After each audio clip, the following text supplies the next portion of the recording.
Good morning to all. Okay, నా పేరు నాగేంద్రరావు ప్రసాద్.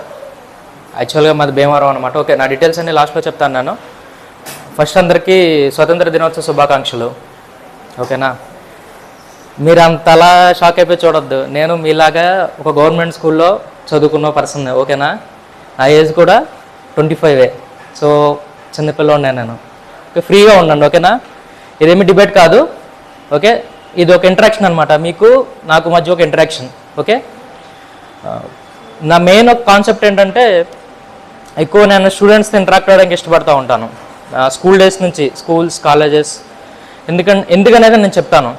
ఓకేనా, యాక్చువల్గా ఈరోజు స్వతంత్ర దినోత్సవం జరుపుకుంటున్నాం కదా. సో ఇందా టీచర్స్ అందరూ చెప్పారు, స్వతంత్ర దినోత్సవం మనం స్వతంత్రం రావడానికి చాలామంది ప్రాణత్యాగాలు చేశారు. అవునా? సైలెంట్గా ఉండద్దు మీరు, ఇది క్లాస్ కాదు. ఓకేనా, మీరు రియాక్ట్ అవ్వండి, అప్పుడే నాకు తెలుస్తుంది మీరు ఎలా ఫీల్ అవుతున్నారని చెప్పి. ఓకేనా, అప్పుడు ఒకవేళ మీకు నచ్చకపోతే దాన్ని బట్టి నేను మార్చుతూ ఉంటాను. ఓకే, సో అలా స్వతంత్రం మనకి రావడానికి పడ్డ త్యాగాలు కల అర్థం ఈరోజు ఉందా లేదా అనేది ఆలోచించాలి.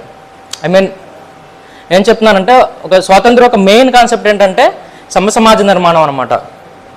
ఒకే సమానత్వం ఉండగలిగే సమాజం, అలాగే అందరూ ఆనందంగా ఉండాలి.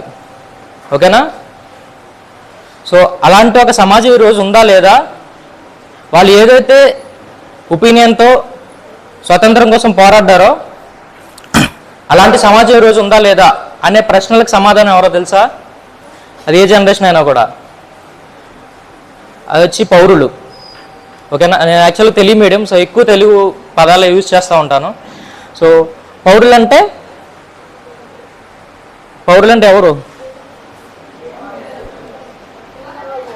ఎవరు?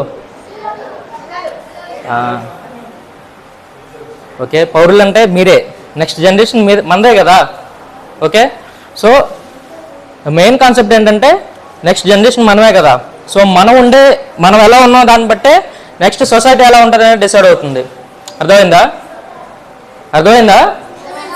ఓకేనా, అంటే ఫర్ ఎగ్జాంపుల్ నా వరకు వచ్చేటప్పటికి ఏంటంటే students are the future constructions of the society. I'm right? అవునా? ఇప్పుడుండే జనరేషన్ ఎలా ఉంది, వాళ్ళు ఆలోచించే విధానం ఎలా ఉంది, వాళ్ళ నడవడిక ఎలా ఉంది అనే దాన్నే డిపెండ్ అయ్యే నెక్స్ట్ వచ్చి సొసైటీ ఫ్యూచర్ డిపెండ్ అయ్యి ఉంటుంది. ఓకేనా, సొసైటీ అంటే అదేదో పెద్ద కనిపించడం ఒక మ్యాజిక్ అంతా ఏం కాదు, మనమంతా కలిస్తేనే అది సొసైటీ. అర్థమైందా?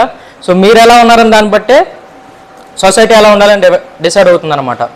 సో అలా ఒక సొసైటీని డిజైన్ చేయడానికి ఒక పౌరుడికి లేదా ఒక పిల్లలకి, ఒక స్టూడెంట్కి ఉండే ఒక మెయిన్ పవర్ ఏంటంటే education. I'm right? Okay, for example మనం ఒక మనిషి వయసు స్పామ్ ఎంత ఉంటుందో, ఒక 100 years ఉంటుందా యావరేజ్గా? ఒక మనిషి వయసు 100 సంవత్సరాలు అనుకుందామా? అనుకోవచ్చా? సో అందులో ఒక 3 to 5 years ఒక మనిషికి అది పుట్టిన తర్వాత ఊహ తెలియడానికి తీసేయండి. ఒక 5 years నుంచి స్టార్ట్ చేస్తే ఒక 25 years 30 years వచ్చే వరకు తను చదువుకుంటాడు. అవునా? అది చదువుకోవాలి. ఫర్ ఎగ్జాంపుల్ నాలాంటి ఒక పర్సన్ అడిగారు అనుకోండి, ఒక 25, 26 క్రాస్ అయిన వాళ్ళని అడిగితే ఏమంటారంటే ఏం చేస్తున్నావు అని అడుగుతారు. బట్ ఒక 20, 15, 23 years పర్సన్స్ని ఏం చేస్తున్నావు అని అడగరు, ఏం చదువుతున్నావు అని అడుగుతారు. ఎందుకంటే వాళ్ళు చదువుకోవడం ప్రధాన కర్తవ్యం. అవునా? ఓకేనా? ఓకే, సో మీరు ఆ 25 years స్పామ్లో ఏమైతే చదువుకున్నారో, ఏమైతే నేర్చుకున్నారో, రిమైనింగ్ ఎంత ఉంది ఇంకా అంటే అరౌండ్ 70 to 75 years ఉంది. అవునా? బ్యాలెన్స్ ఎంత ఉంది? 70 to 75 years. 70 to 75 years లైఫ్లో మీరు ఏం పొందాలి, సమాజానికి మీరేమి ఇవ్వాలి, దాని నుంచి మీరేం పొందాలి, ఫ్యామిలీని మీరు ఎలా చూసుకోవాలి, అదంతా ఎక్కడ డిసైడ్ అవుతుంది తెలుసా? ఈ స్టడీ లైఫ్లోనే డిసైడ్ అవుతుంది. సో అందుకే స్టడీ ఒక పవర్ అనేది అది చెప్పలేమన్నమాట. ఒక ఇది ఇంత కొలమానం అని చెప్పేదే కాదు. ఫర్ ఎగ్జాంపుల్ చదువు అనే దాన్ని మీరు పట్టుకున్నారనుకోండి, అది మిమ్మల్ని ఎంత దూరం తీసుకెళ్తుంది అంటే మనం ఊహించలేము అది. ఫర్ ఎగ్జాంపుల్ నేను ఎంట్రన్స్ చదువుతున్నప్పుడు చూశాను ఇక్కడ అబ్దుల్ కలాం గారు. అవునా? అబ్దుల్ కలాం గారు ఎలాంటి ఫ్యామిలీ నుంచి వచ్చారు? వాళ్ళకి తినటానికి ఒక రొట్టె 2 రొట్టెలు ఉండేవి అంతే, దాన్నే వాళ్ళు సరిపెట్టుకుని తినాలి. వాళ్ళ ఫాదర్ సముద్రంలో దొరికే గవ్వలు, వాటి నుంచి చేసుకున్న అలంకారాలు ఉంటాయి కదా, డిజైన్స్, వాటికి అమ్మగా వచ్చిన డబ్బుతోనే వాళ్ళ ఇల్లు గడుస్తుంది అనమాట. అలాంటి ఒక పర్సన్ ఈరోజు మనం ఆయన గురించి మాట్లాడుకున్నాం. ఒక పర్టికులర్ టైం, ఈ టైం నుంచి ఈ టైం దాకా ఆయన గురించి మనం మాట్లాడుకున్నాం అంటే వాట్ ఈస్ ద రీజన్? ఆయన కన్నా కళ, ఎడ్యుకేషన్ ఆయనకి ఇచ్చిన వాల్యూ. అర్థమవుతుందా? నేనేం కన్వే చేస్తున్నాను అర్థమవుతుందా మీకు? సో స్టడీ లైఫ్లో, చదువుకునే వయసులో ఆ పర్సన్ ఏ విషయానికి అయితే ఎక్కువ ఇంపార్టెన్స్ ఇచ్చారో అదే ఆ వ్యక్తి ఫ్యూచర్ అవుతుంది. ఫర్ ఎగ్జాంపుల్, రీసెంట్గా యూపీఎస్సీ రిజల్ట్స్ వచ్చాయి. బిడ్డేవ్ అని చెప్పి ఒక పర్సన్, ఆ వ్యక్తి ఏంటంటే గొర్రెలు మేపుకునే వ్యక్తి అనమాట. వాళ్ళ ఫ్యామిలీ బ్యాక్గ్రౌండ్ అదే, గొర్రెలు మేపుతూ ఉంటారు. ఆ person UPSC topper IPS officer అయ్యాడు ఈరోజు. తెలుసా ఇది ఎవరికైనా? రీసెంట్గా న్యూస్ టెలికాస్ట్ అయింది. బిర్దేవ్, ఒకసారి చూడండి వెళ్ళి. అలాగే మను అని చెప్పి ఒక పర్సన్, అబ్బాయి వచ్చి యూపీఎస్సీ ఎగ్జామ్ క్రాక్ చేసి ఐఏఎస్ అయ్యాడు. మీరు అనుకోవచ్చు కష్టపడితే అవుతాం కదా, యూపీఎస్సీ క్రాక్ చేసేసి ఐఏఎస్ అయిపోతాం, ఐపీఎస్ అయిపోతాం అని. కానీ ఇక్కడ ఏంటంటే ట్విస్ట్ ఏంటంటే అబ్బాయి బ్లైండ్ అనమాట. ఒక బ్లైండ్ పర్సన్ వచ్చి ఒక ఐఏఎస్ ఆఫీసర్ అవడం అనేది it's not a simple thing. అది ఎలా అంటే వాళ్ళు ఆ చదువుకునే ఏజ్లో వాళ్ళు చదువుకి ఇచ్చిన వాల్యూ అలాంటిది. ఎప్పుడో ఒకటి గుర్తుపెట్టుకోండి స్టూడెంట్స్గా, ఒక ఎడ్యుకేషన్కి, ఒక చదువుకి మీరు ఎంత రెస్పెక్ట్ ఇస్తారో, దానికి మీరు ఎంత వాల్యూ ఇస్తారో అంత రెట్టి మీకు వస్తుంది. అర్థమవుతుందా? అది ఇమ్మీడియట్గా మీకు కనిపించకపోవచ్చు, but in future you will see that result. నేను చూపిస్తాను సార్. టైం ఓకే కదా? Okay sir. బిర్దేవ్ అంటే ఈ పర్సన్ ఒక గొర్రెలు మేపుకునే స్థాయి నుంచి ఒక ఐపీఎస్ ఆఫీసర్ దాకా అయ్యారు. అలా నెంబర్ ఆఫ్ ఎగ్జాంపుల్స్ ఉన్నాయి మన దగ్గర. ఉమ్మల్ కేర్ అని చెప్పి ఒక అమ్మాయి ఉంటారు. అమ్మాయికి ఏంటంటే పుట్టుకతోనే ఒక బోన్ ఇష్యూ ఉందన్నమాట. అలాంటి ఒక అమ్మాయి కూడా ఇంట్లో అలాంటి సపోర్ట్ లేకపోయినా కూడా అమ్మాయి అచీవ్మెంట్ ఏంటంటే కష్టపడి యూపీఎస్ క్రాక్ చేసి ఐఏఎస్ అయ్యారు. అవన్నీ ఇప్పుడు ఎందుకు చెప్పుకుంటున్నామంటే స్టూడెంట్ రిజల్ట్ అవుతాయి ఫ్యూచర్లో. అర్థమైందా? ఎందుకు నేను ఎక్కువ స్కూల్స్ అండ్ కాలేజెస్కి విజిట్ అవుతూ ఉంటానంటే ఈ స్టేజ్లో, స్టూడెంట్ స్టేజ్లో మీ ఫ్యూచర్ని డిసైడ్ చేస్తాయి ఇవి. ఫర్ ఎగ్జాంపుల్ అలా చెప్పాలంటే ఒక మనిషి ఉన్నారనుకోండి, ఆ మనిషికి నడిచే సమయంలో పరిస్థితి చాలా ఇంపార్టెంట్. అవునా? ఎందుకంటే పడస్తాడు, లేస్తాడు, ట్రై చేస్తాడు, మళ్ళీ పడతాడు, మళ్ళీ లేస్తాడు, కానీ ఏదో ఒకటి నడుస్తాడు.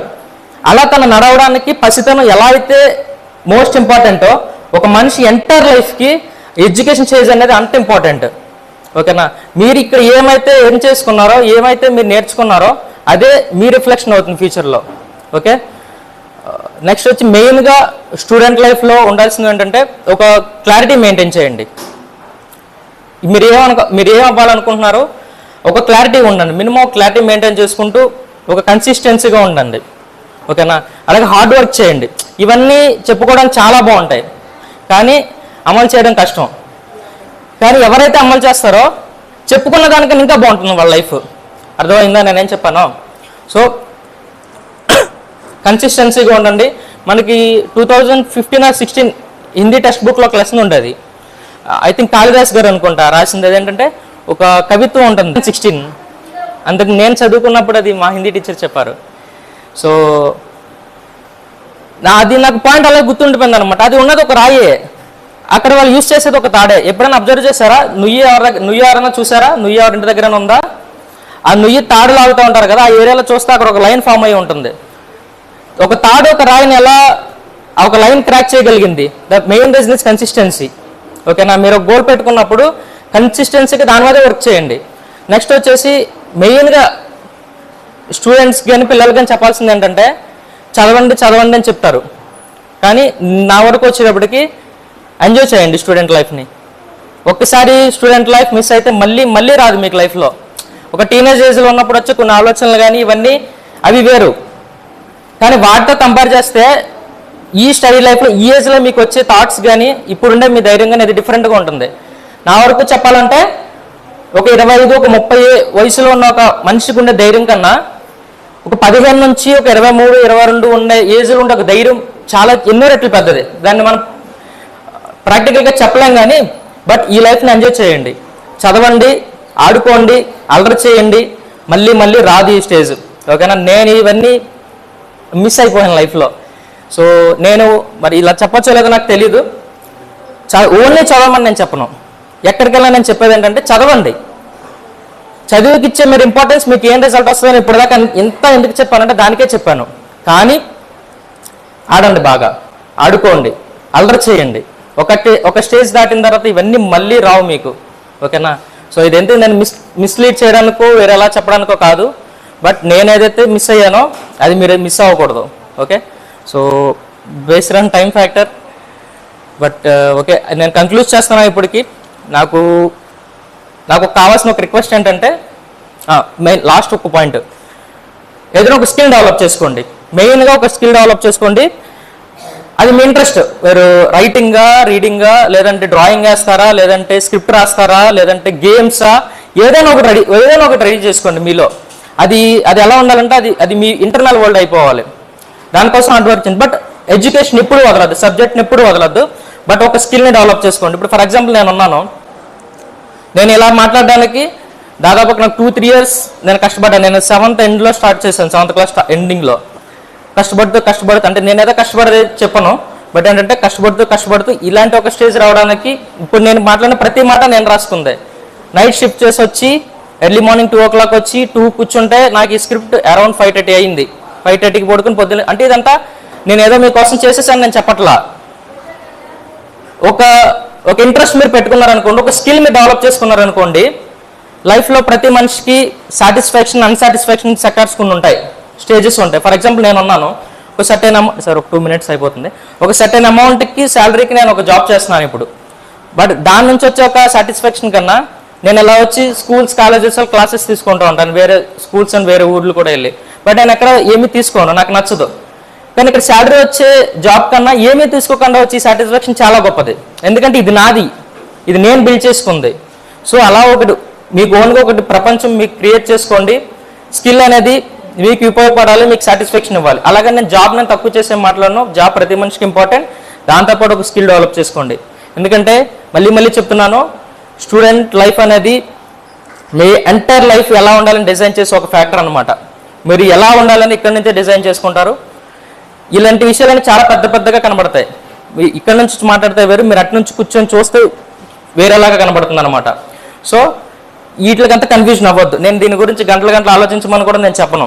మీరు ఆలోచించని కూడా ఆలోచించద్దు. ఈరోజు నేను మాట్లాడిన దాని గురించి ఒక్క 2 minutes ఎక్కడికైనా స్కూల్ నుంచి ఇంటికి వెళ్ళేటప్పుడో లేదా గ్రౌండ్లో ఉన్నప్పుడో, అరే ఒకడు వచ్చాడరా మొన్న, ఏం చెప్పాడరా అని ఒక 2 minutes మాట్లాడుకోండి, అంతే చాలు.